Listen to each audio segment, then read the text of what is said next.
Hey everybody, Black Diamond call time. It is John Lavenia. It is Monday, May 29th, 2017. I am excited to be here with you as I am each week on the Black Diamond call on Mondays. And if you're new here, welcome. Welcome. Sit back, relax, and listen. We're going to have a special call tonight.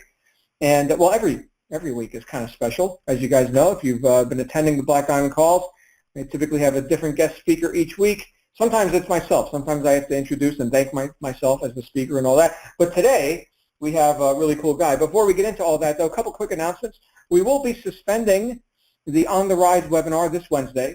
We've got a lot of people traveling to Punta Cana, Dominican Republic for our peak event, our first ever peak event here inside Digital Altitude. Very excited for this. Of course, there's going to be a lot going on. Last I looked, there were like 25 presenters, tons of information. Obviously, if you're not getting to this one, make sure you're at the next one. It is just a delight to see everybody whenever we do our live events. But in any event, this will be our last evening call or webinar for the week. Black Diamond is, of course, just audio, so it's just a call. And we will resume the On the Rise webinars next week after the event. And I believe that is my only announcement for right now. All morning calls should go as scheduled. And on to the Black Diamond. So what we do here on this call each week, on this get-together that we have, is we talk about different concepts that have produced fruit. In other words, they've allowed myself and the other people who I have out on these calls to have to get to the top, basically. Hence the title Black Diamond. As any skier would know, Black Diamond is expert level stuff. So we like to talk about highbrow, high level stuff here. A lot of times it gets into personal development topics, and tonight we're going to be talking about some stuff that, as it relates to not only personal development, but as it relates to your understanding of the business. And I'm going to give you a little preamble too before I bring out our co-host. But the rules for this call are: take what you like and leave the rest. Okay, my truth is helpful for me, but it's not necessarily helpful for you unless you make it your truth. You go ahead and apply it and see how it bears fruit in your life. And as I always say, if I say anything that offends you, you'll get over it. That's just how we roll. This is advanced stuff here for advanced people who can think and make decisions for themselves. So that being said, we are on to a topic tonight, which I don't actually have a title for it. I guess a title will emerge.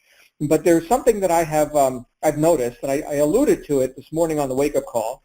For any of you who are on the wake-up call, you know that Ash was taking the week off for a religious holiday, and I alluded to an idea about how you occur in your life and in your business and to yourself and to the people you're in communication with. You can either be an asset or a liability. Think about this. And there are a lot of people, and I'm sure all of us here, we would like to believe that we're an asset. I mean, after all, somebody shows up and answers our advertisement, and they're interested in getting a better result in their life, and you purportedly are an asset. You can show them something better.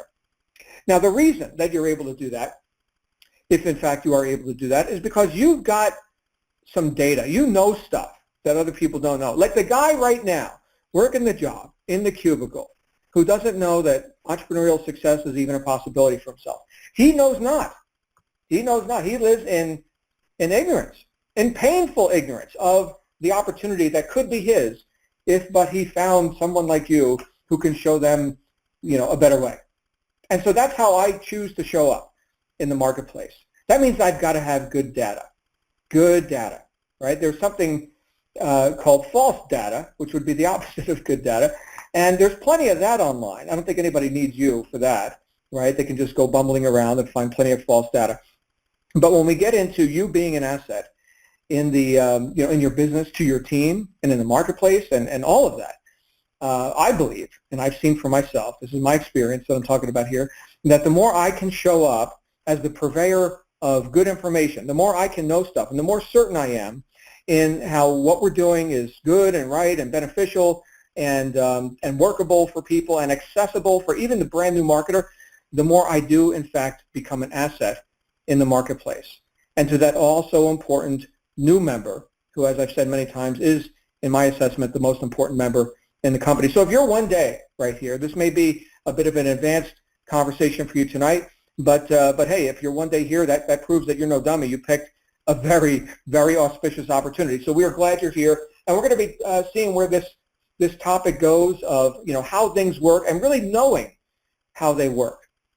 So I'm about to bring out our buddy Ryan, who's the head of business development here inside Digital Altitude. So you get to hear from a corporate guy today, which is really cool because he's not just a corporate guy. He's done tremendous work in the marketplace.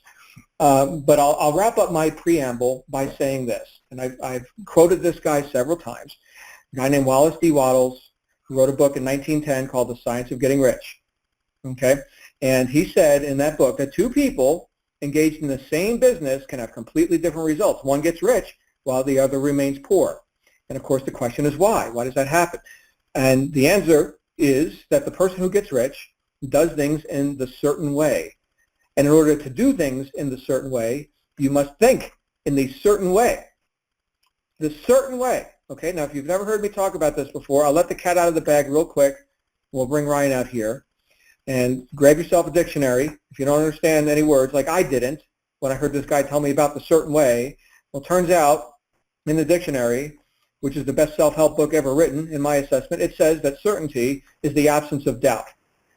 That's the way. So the more you know, and the more that you know, the more certain you're moving into the marketplace, and the more you become that person who is getting rich while others do whatever they're going to do in the land of ambiguity and not knowingness. We like to know stuff around here. So that being said, let me bring out my buddy Ryan Jaten. Ryan, how are you, brother?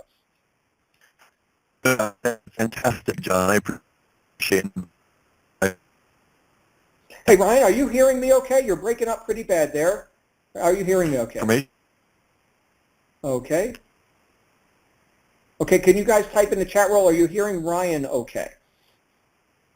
Ryan, go ahead. No, no, no. 3 no's. Ryan, I got 4 no's.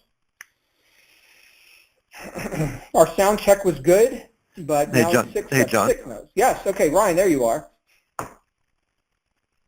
Oh, there you were. There you were. Okay, can't hear it all now. Okay, I heard, how about now? I heard that. Hey, John. Okay, hey, John, there we go. How about now? Yes. Wow. So one of the beautiful things about technology is you can do it from anywhere in the world. Yeah. Are you in Dominican Republic already? Except on the back patio of your villa in Punta Cana, Dominican Republic. Well, thank you for the warning, because I'll be there soon. Okay. So I'm standing in the middle of the villa, because that's where I found the signal to communicate. So why don't we just start with a warning that I may lose a signal here, but I'll get through as much of the information as I can while you can still hear me. Is that fair enough?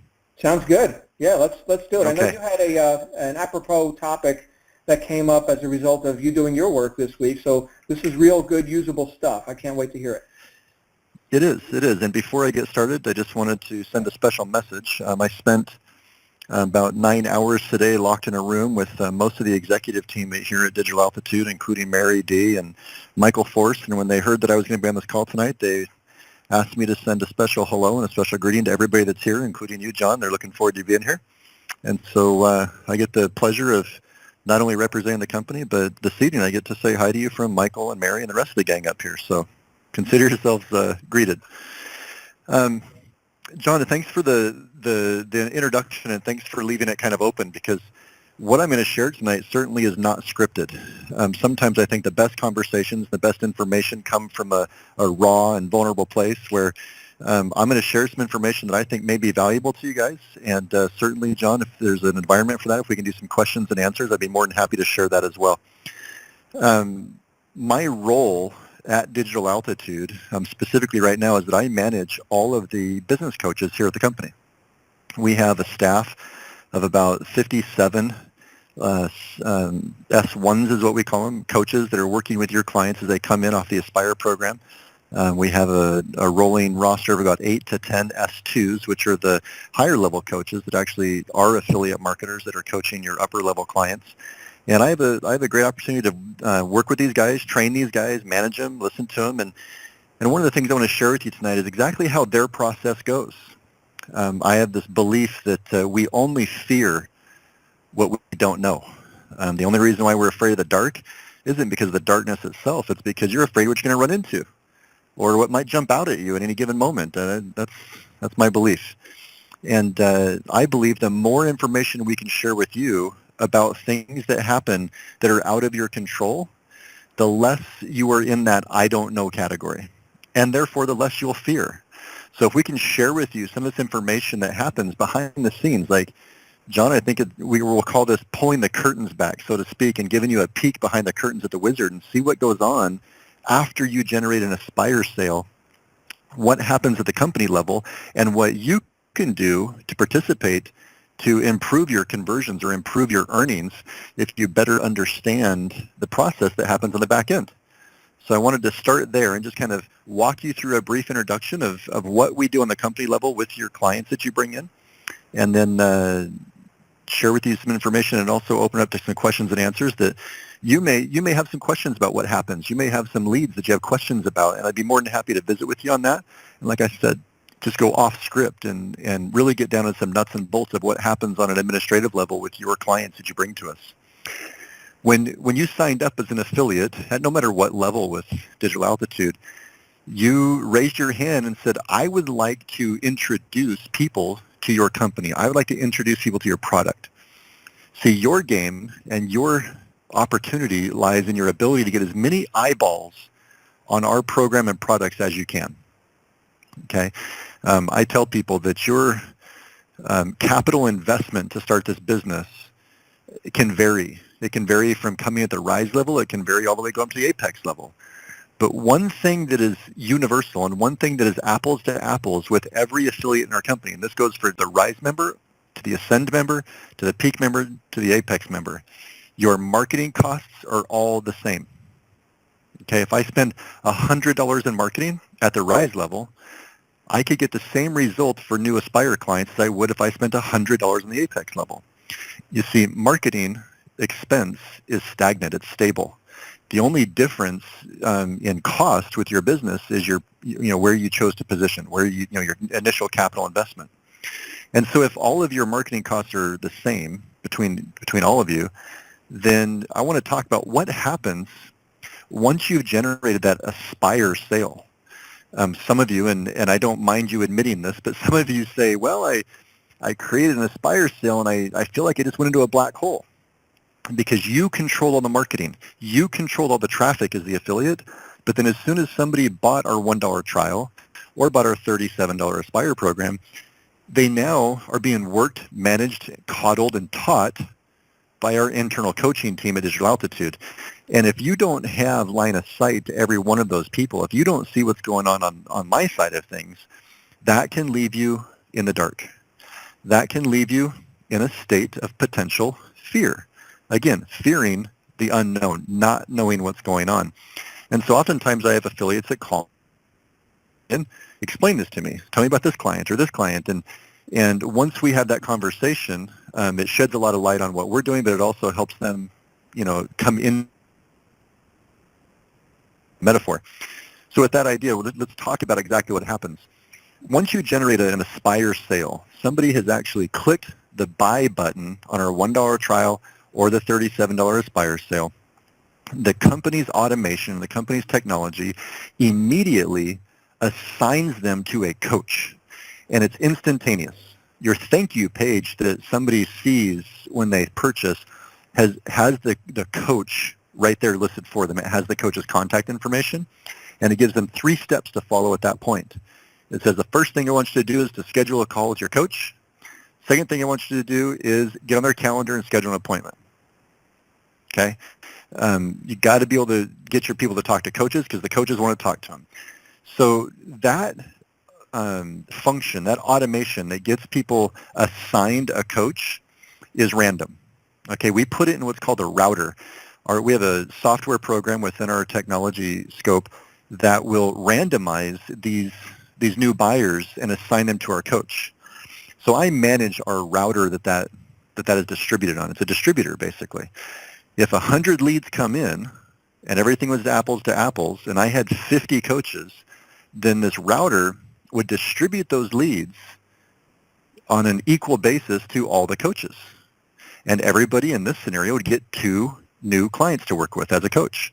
If we had 100 new Aspire sales come in from all of our different affiliates, and I had 50 coaches, and the 50 coaches divided into the 100 new clients, they'd each get 2. And that is done randomly, okay? There is not a priority or a hierarchy of leads that go to a certain coach or to, a different coach. Now, I give you this example in an ideal situation. The quality of lead or quality of new client that is assigned to a coach is apples to apples. But the quantity is not apples to apples. You see, I have a responsibility to 3 groups of people. As the vice president of sales for the company, I have a responsibility of 3 groups of people. Number 1 is the affiliates. Number 2 is my coaching team. And number 3 is the company. Not necessarily all in that order. I would consider them all equal. So it's more like 1, 1, and 1 rather than 1, 2, and 3. But that first group that I mentioned, the affiliates, I am in possession of your new clients. And when somebody buys Aspire internally, we don't say this externally, but internally we call them leads because those are the leads that our coaches are working with.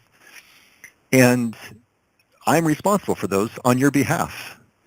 And for me to be a good steward of your leads when I'm in possession of them, I need to get the highest conversion I possibly can, which would in turn produce the highest amount of income and commissions for you, the affiliate.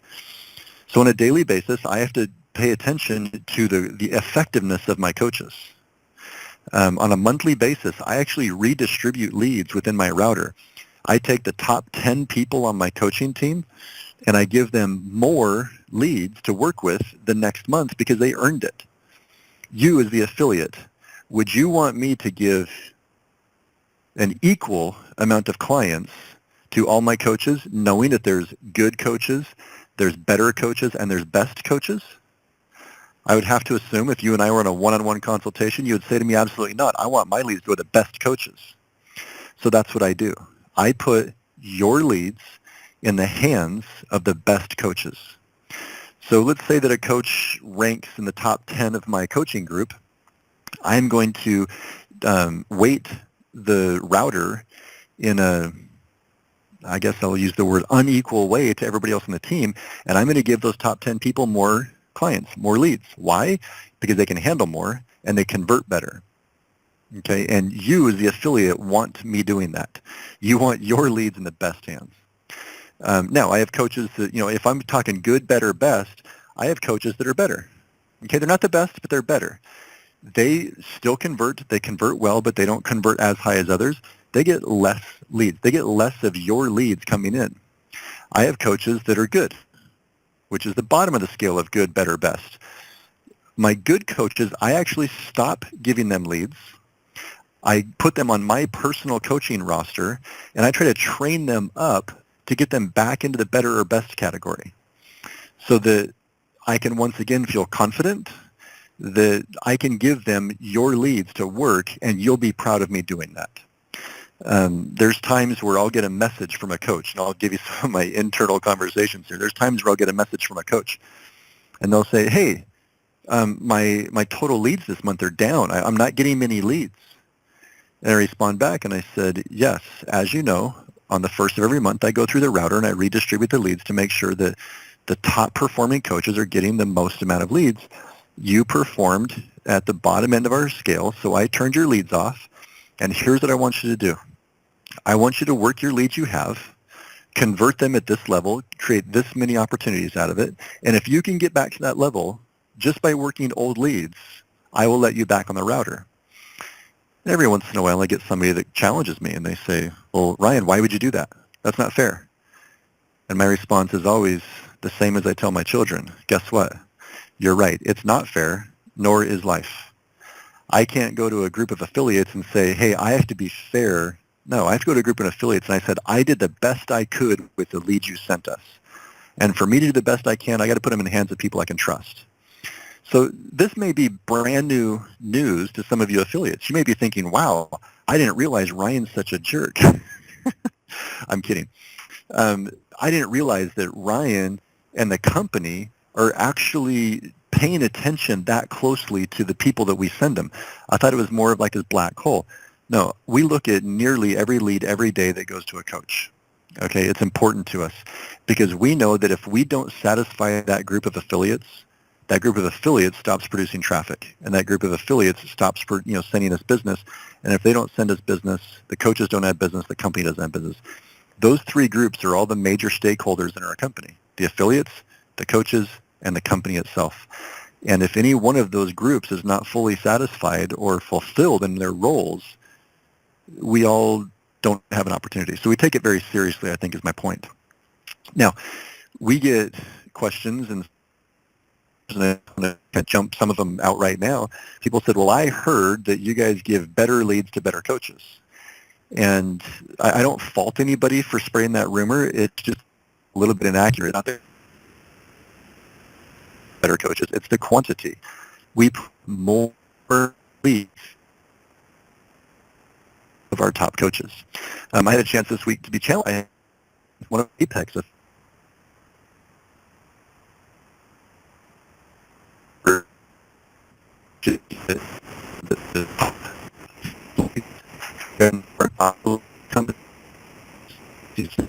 Producers that Darren and Ron is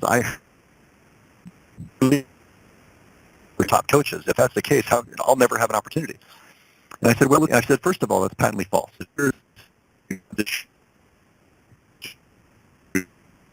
But rather than you taking my word for it, let's do a little exercise. I shared my screen with them. I opened my internal back office so that they could see the reporting that I see, and I typed in their username and their ID, and I pulled up all the leads that they had generated. And this person, in the last probably 45 days, had generated 74 Aspire sales, which is a really good start. Instead of 45 days to produce 74 Aspire sales. This person's not at the top of the affiliate list, but that's certainly a great start, and they're making traction. They're well on their way. I always tell people that you need to measure your conversions and measure your results in a company like this by the hundreds. Produce leads produce 100 Aspire sales, and you have a decent sample to go back and look. So I pulled up all 74 of this person's Aspire sales, and I categorized them by status. Some had been called once, some had been called twice, some had been called 5 times. Some had been in an active status where they're in funding stages. Some of them had been at Step 6 strategy session. We have all these categorized. And so I pulled up this one group of leads of this affiliate, and it was people that were currently and actively in the stage of their strategy session, Step 6. So they're contemplating buying Rise. I pulled up these 10 clients, and we looked at the coaches that were assigned to these 10 clients. Now, mind you, this is a brand new affiliate. This is somebody that certainly is not ranking on any kind of leaderboard of affiliates. Out of the 10 random clients we pulled up, 7 of them were assigned to my top 4 coaches. So here we have a brand new affiliate, concerned, which is fine. Again, she was in the dark. She wanted to be in the light. She called me. 7 of the leads that we pulled up of the 10, 70% were assigned to my top 4 coaches, which was great. What it did, it gave her confidence that the right people are working her leads. Now, the reason why 70% of those leads were in my top coaches' names is because I give my top coaches more opportunities to work with clients. So I share that just so you know, like I said, and I'll tell you the same thing I told her. As sure as I sit here, there is not a distribution based on quality, but my top people certainly get to work with more of your leads, and that is exactly what you want me to do. Something else that I thought would be interesting to share with you about this process is what happens, after they purchase their Rise program. How does that take place? Well, very similar to what happens at the Aspire level with my S1 coaches. I have a group of 8 to 10 highly trained, highly performing, highly effective S2s. These are coaches that work with your clients from Step 7 to 18. They introduce products like Ascend. They introduce products like Peak. They introduce products like Apex. And these are the people you want working for you. These are people like John. I'm sure there's people on this call right now that had John as a coach, and I'll probably reference him quite a bit in this call. These S2s, just so you know, are not only top coaches in the industry, but they've been here for years in this industry. They are also top affiliates. They understand the concept of how to create, start, and grow a business. Most of them have been top-performing affiliates with DA or other companies in this space. Not only have they been top-performing affiliates, but they've been top-performing coaches. This team that I have, this team that we get to work with here at DA, sometimes it's awkward when I get introduced as the manager of this team or the vice president of this team, because the collective experience and caliber of these people on the S2 team far surpass mine. And I think in the future I'd rather be just the administrator of this team, because our S2 coaches are top-notch. These are the guys that you want working with your clients. Now, how do they get these things? How do they get your clients, the RISE clients? How do they go into the upsell process? Well, it's the same process. I have them on a router, and their opportunities, their leads that they're given, are also sent through a router, a distributor. And they are also based on quantity. Okay, I'll give you, I'll use some names here. One of our top 3 coaches, his name is John Lavinia. He's the guy on this phone right now. The guy is brilliant. He's great at what he does. People trust him. He's honest. He's direct. If you want this guy coaching your people, well, I had an opportunity to call John, probably a month or 2 ago, and it was a quick call. I just said, hey, John, just wanted to thank you for being awesome. Thank you for being one of my top 3 coaches. I want to let you know that I changed the router today, and you're going to be receiving twice as many leads as you're used to. And John said, thanks, I appreciate it. And the call was over. Because John understands. John understands that you feed your stallions. You give the people that have the highest conversions, the highest effectiveness, the most leads. Now, we don't just base the last concept I'm going to share with you before we turn it over to some questions. Base things on conversion, but we also base things on a concept called DPL. That stands for dollars per lead. It's just a business term. It's an internal term. We certainly didn't create it, but it's something we measure and we look at. What we want to know and what we want to look at is, if I give one of your clients to one of my coaches, I want to predict how much revenue, how much commission to the affiliate will that coach produce with that client. Because I think it's safe to say, especially on this call, this Black Diamond call, that if you want to be at the top of this group, if you want to be a leader within this company, you plan on driving a lot of traffic. You plan on driving a lot of Aspire sales to the company. And when you drive an Aspire sale to the company, you want to receive the maximum amount of commission. So we make this calculation called the DPL, dollars per lead, and here's how we do it. Let's, just for easy math, let's say that you sent 100 Aspire sales to the company. And after a 4-month period, we do a 16-week DPL, because 4 months is plenty of time for a new client to go through the steps and to contemplate purchasing and upgrading, and if necessary, to go through funding and things like that. 4 months is a very adequate time to really look back and see what happened. Well, let's just say that you produced 100 Aspire sales, and at the end of 4 months or 16 weeks, you had earned a total of $100,000 in commission. Let's just use that as the example, because the more zeros in my math, the easier it is to do. Okay, you produced $100,000 of revenue or commissions to you, and you off of 100 leads. Your dollars per lead, you just divide the two. You don't get rid of any. You divide all of them into all of them, and that would give you $1,000 DPL. Your leads, your Aspire sales that you brought to us, produced $1,000 each. If you knew that number in advance, that may change the way that you market. If you were an Apex member and you knew, based on a 16-week average, that every Aspire sale you sent to us would turn into, within a 16-week period, $1,000 of commissions to you, would that change how much you're willing to spend on marketing? It should. If you knew that each one is worth $1,000 to you, how much would you be willing to spend to generate an Aspire sale? Okay, what if the number is only $300? What if your dollars per lead was only $300 at the end of the day? That's fine. That's plenty, because you know now that if you had a $300 DPL, you may only spend $150 to generate an Aspire sale, and you're still doubling your money. That's how a lot of high-end marketers do their business. That's what they think. Those are the formulas they use. Well, we use those same type of math skills internally. And we measure our coaches based on what they can produce for you in a DPL. And so we look at conversion, we look at contact rates, we look at customer service surveys, we look at dollars per lead. How much revenue does my coach put in your pocket when you send us an Aspire sale? These are the types of things that we look at. Now, I can brag about my coaching team all day long. I think they're absolutely fantastic. John is evidence of the caliber of people that we have on our coaching team. But at the end of the day, they're just like there's different caliber of coaches, there's different caliber of traffic that comes through. And so if you're ever in a situation where you feel like you're sending traffic that's not converting, I think it'd be a great idea to contact somebody at the company. I certainly can't take every phone call, but John, I don't think it's unreasonable to at least invite the people that are on this call tonight. If they have questions like that, they're more than welcome to reach out to me privately. And if I had to do a show, want to pull, I'm going to share with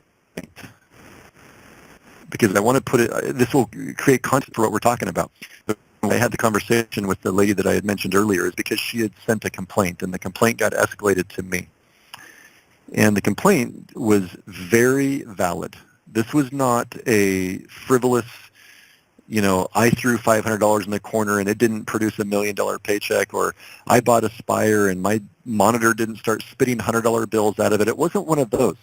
This was a well thought out, well articulated concern about this person's business. And they were an Apex member. And so they had a lot invested and they were really concerned about some things. And so that escalated up to me. And I want to share with you the complaint so that you can understand some context about why I'm sharing this stuff with you. They were very concerned because they didn't have any upgrades yet. 74 leads and no upgrades. And I thought, it's quite unusual. My magic number is 100 just to get a result to really start looking at things. And I felt 74 was close enough to be, that was kind of unusual. So we looked everything up. They were not driving personal traffic. They were buying the traffic, which means they had no connection. They had no control of the traffic came from. There was just no connection to it, which is fine. A lot of people have built fortunes that way. But as we looked into it, as the 74 leads, only 50% of those Aspire sales that came in were from the United States. Now, not tragic, but 56% of the company's sales do come from the U.S. So if you're producing 50% of your sales from the United States, there may be a challenge.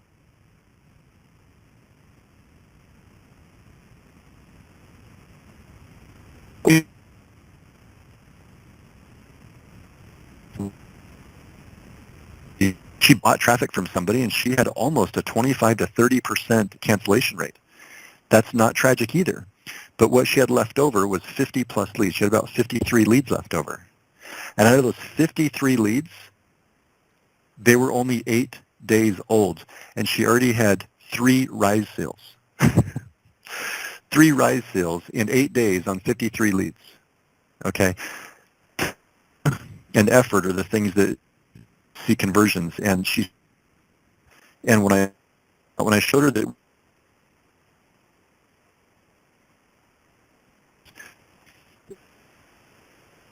through a dark room anymore, it made she really, that's the word I could use, is that she went from feeling to feeling hope. Okay, and here's why. Because what I told her was that her days were converting at, I'll tell you, and John can confirm this, you can make a lot of money at a 6% conversion. Okay, and by the time we got the phone, she sent me a thank you letter, and she's a wonderful woman.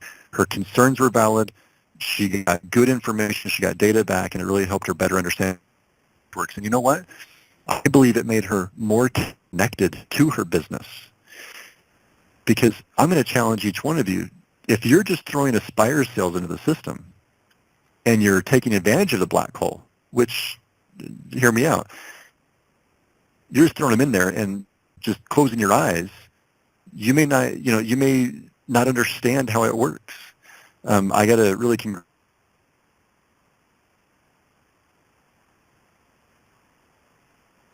process works, and now they will attack their business in a much more certain way, in a much more deliberate way than they ever did before. So I hope that her experience and some of the information tonight has brought you out of that dark room a little bit and kind of cleared up, turned a little light bulb on in that black hole that we talk about, and give you a better idea of what happens technically and physically with your clients you send to us after the sale.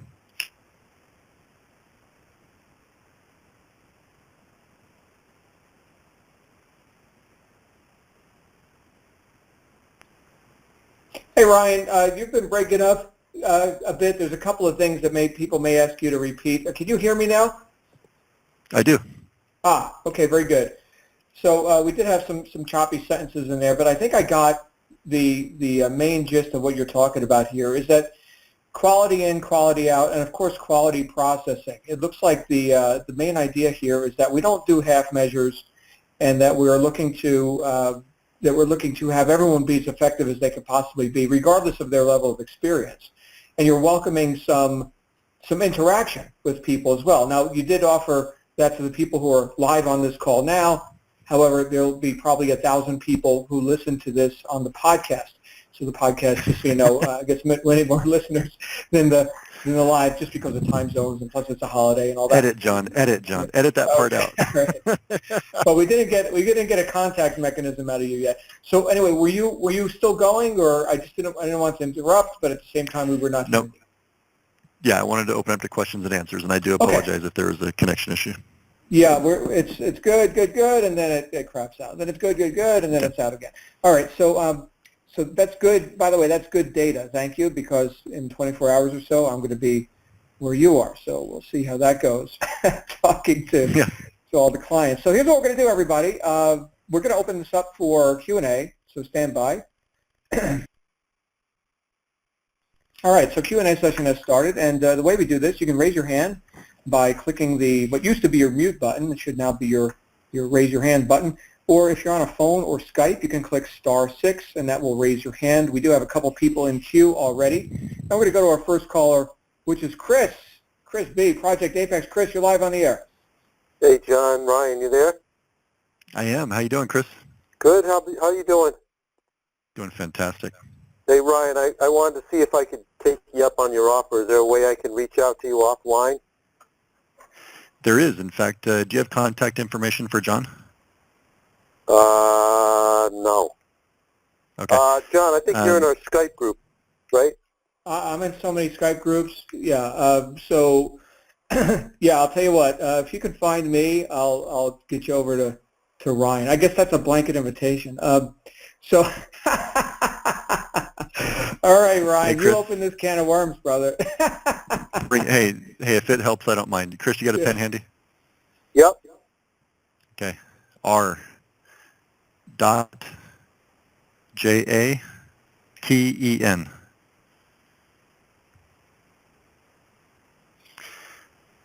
That is my Skype name. Okay. And when you send me a Skype, assume that I have no idea who you are, and just remind me that you and I connected on our Black Diamond call. Okay? Okay. Will do. Okay. Appreciate it. Good. Thank you, Ryan. Glad you're here, Chris. All right. Thank you. Very good. Thanks, Chris. And we will go to our next caller, which is Lila. Lila, you're live on the air. Hey, John, it's Lila. Hi, Lila. Hi, Ryan. How are you? I'm doing fantastic. Lila, how are you? Good. I just have one question. I have 14 members in my system, but I've only got one that's gone to Rise, and the rest of them are just sitting there. And the coaches have done all the contacting they can do. I've tried to reach out to them, and I'm just not quite sure where to go from here. What else can I do to get them to move forward? Okay, first of all, your 1 out of 14 is that's a 7% conversion, which is really strong. So my first reaction to you is produce more leads. Okay. Okay. If you want to go back, because now you know in your mind figure out what your cost was on those 14 leads, and divide it by the amount of money you made on your Rise sale.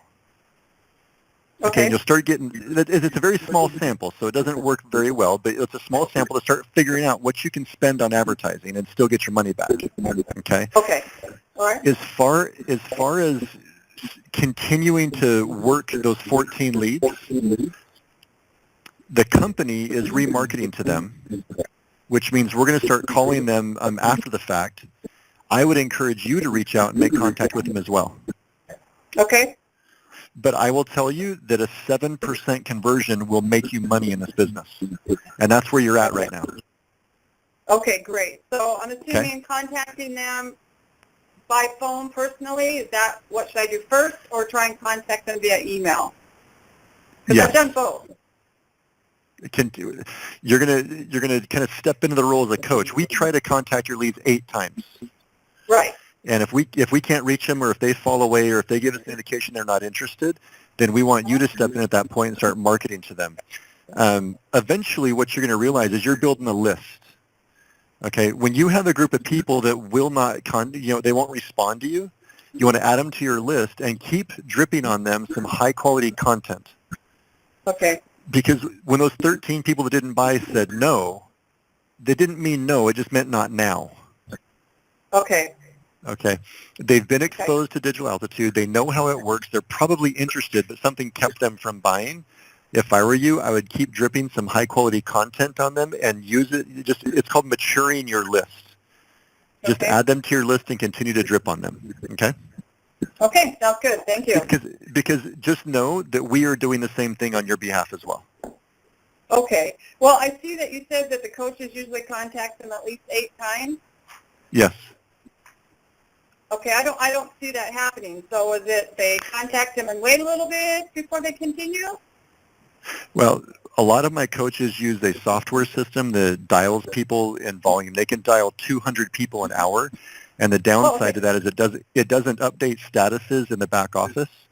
But they're doing it. It's just they can't update 200 statuses an hour while they're doing coaching calls, and so sometimes you'll see it drop off at like call 3 or call 4, and they're still calling. They just haven't updated the status.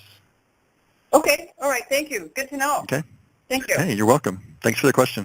All right. And point of clarification, Lila, that would be on the S1, the setup coaches. The S2 coaches are red carpet treatment for any new Rise member. Just so you know, I don't dial 200 people an hour. So there's that. All right, we're going to go to our next caller, which is my buddy Glenn in Houston. Glenn, you're live on the air. Hello, John, Ryan. Can you hear me clearly? Yes. Loud and clear, Glenn. How you doing? Doing fantastic. Thank you. Thank you. By the way, appreciate your shout out to my coach, John Lavenia. I know what you're talking about, Ryan. John is absolutely first class. I couldn't agree with you more. Now, my question is, just by way of review, as you probably have picked up on by now, we lost through a little technical breakup some of the things that you mentioned, particularly from the point where you were talking about the lady you were coaching with who had told you that she had no sales or no upgrades out of 74 Aspire sales. My question is, from that point, based on the things you mentioned that I might not have heard, was there some specific advice that you gave her in terms of how to direct her traffic or change where she was producing her traffic? Was it simply a mindset issue or awareness of the statistics? I'm just curious to know what it is I might have missed, so that I can have a sense of what I can do and do better and continue to do with my own leads. Okay, great question. I'll repeat a little bit of what I ended that conversation with her about, and hopefully it comes through this time. First of all, her assumption that she was not doing well after her first 74 leads was false. 21 of her 74 leads had canceled. So we were only working with a pool of 53 leads. And she had 3 Rise sales in the first 8 days of those leads being produced, which gave her a little over a 6% conversion, which is actually really good. Okay. So in her case, she was being impatient. Okay. She she jumped the gun. She thought, oh no, these leads have been in the system. Why haven't I made all this money? In her case, it was just being impatient.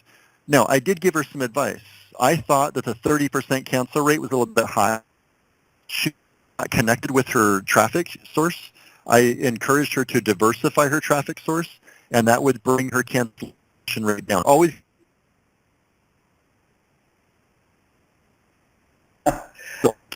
Okay, John. On Ryan, you just broke up a little bit there. You were saying you were talking about diversifying her traffic source, and you said always, and that was the last word I heard. Hear me now, though? How are we doing now? Yes, better now. Hey, Glenn? Okay, Yes, Glenn, I did hear your question. So if you could, in the middle of the room, holding my, I hope. Sorry, guys, we're dealing with Dominican Republic connections.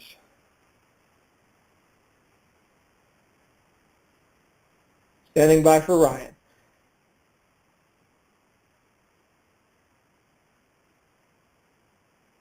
Hey, John. There you are. Uh-oh. Sorry, guys. Sounds like we're still having trouble here. This may be the end of the road for Ryan. Hey, John, how about now? Uh-huh. Hey, John. Got it. Hey, John, before I lose my signal again, please, I give you permission to give everybody on this call my Skype name. Okay. And if there's any questions that we don't get to tonight, and this is for the live call participants only, they can Skype me directly, and I will respond to them with information to make sure that we get all the questions satisfied. Is that fair enough?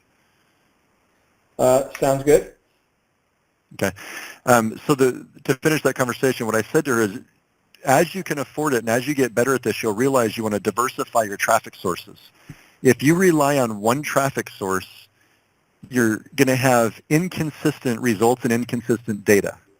One traffic source can be good one month and bad the next month, and you're going to go up and down. If you diversify it, it's kind of like dollar cost averaging. You'll get a more consistent result. So I felt like her 30% cancellation was a little bit high, and I advised her to bring on other traffic sources so that she could lower that down, under 20%.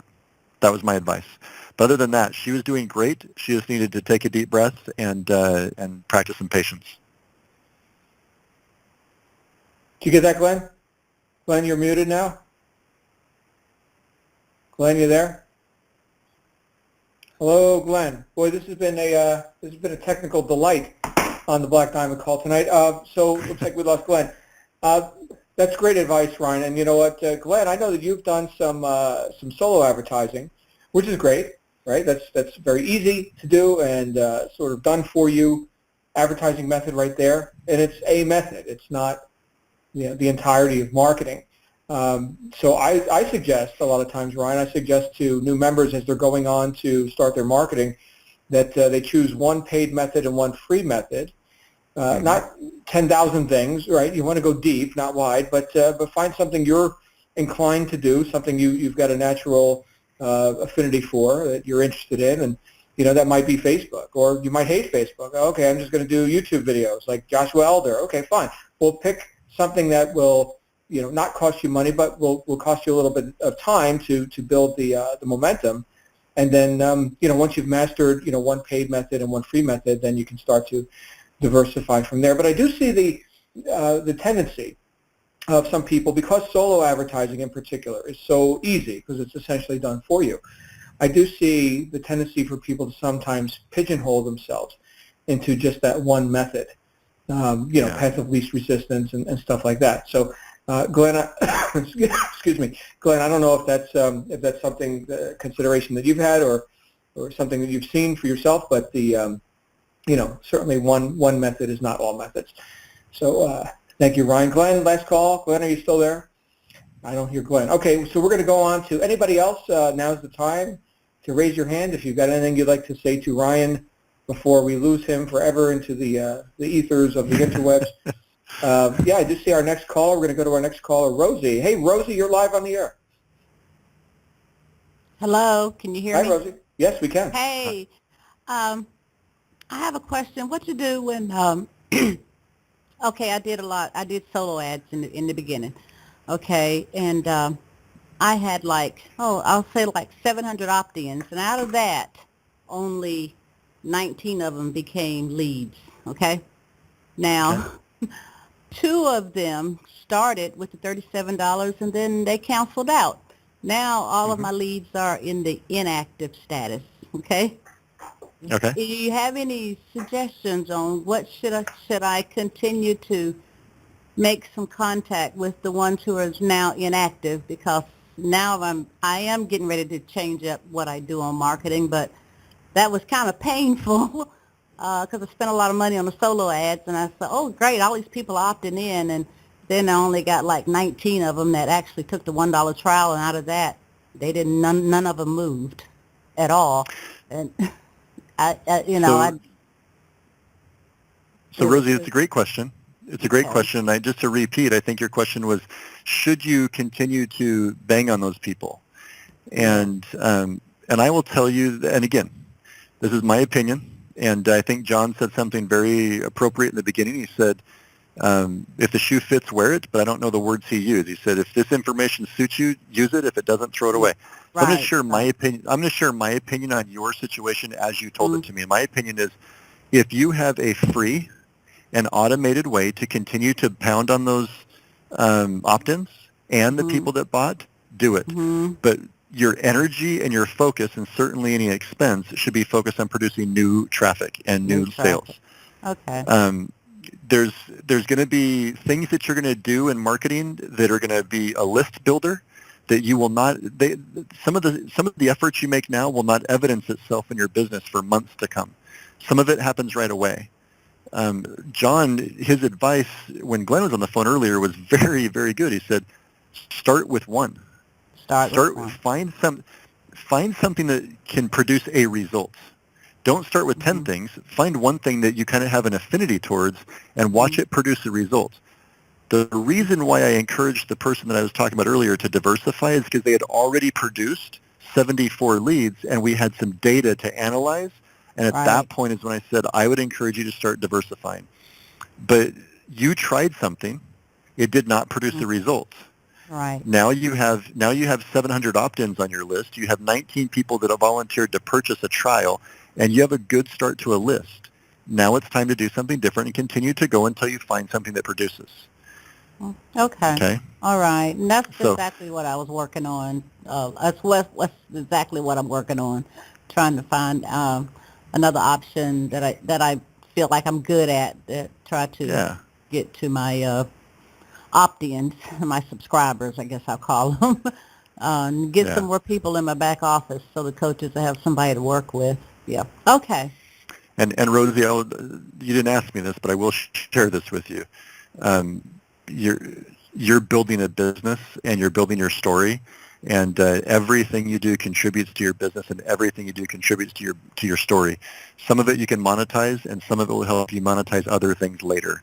So I congratulate you for the efforts you've made so far, and look forward to you building it beyond this. Okay. Okay. All right. Thank you. You're welcome.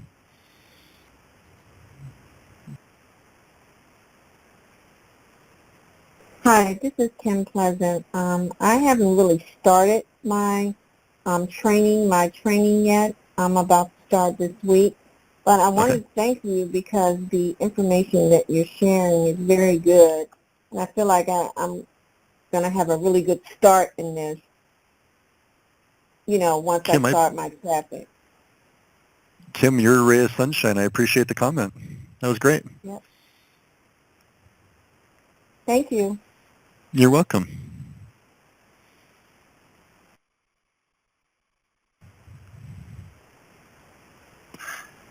Of all the people that we lost in this call, I didn't think it was going to be John. John, are you still there? Oh, okay. There he is. All right. Sorry about that, guys. My goodness, this has been a technical delight here tonight. Okay, great. Ryan, well, thank you. Thank you for delivering such value. We got a lot of great information here and good understanding about how and why, behind the scenes, which, again, I think lends itself to to the confidence and the certainty, and that things are going orderly and as as expected and as directed. So that's a good thing. I know that when I have looked at opportunities, I've often looked at, well, who's involved, and how is this managed? And quite often I have found that that's more important than the activities themselves, is the who.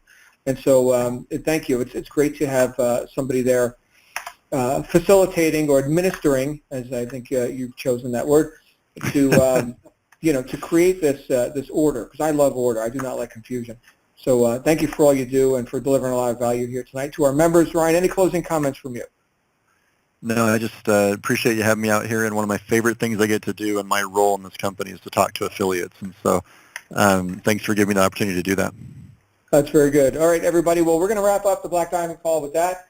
Thank you all for being here. Of course, we'll see you on the wake-up call tomorrow morning with our friend Joel Straight. In the meantime, have a great day. You certainly deserve it, and we'll talk to you soon. Bye for now.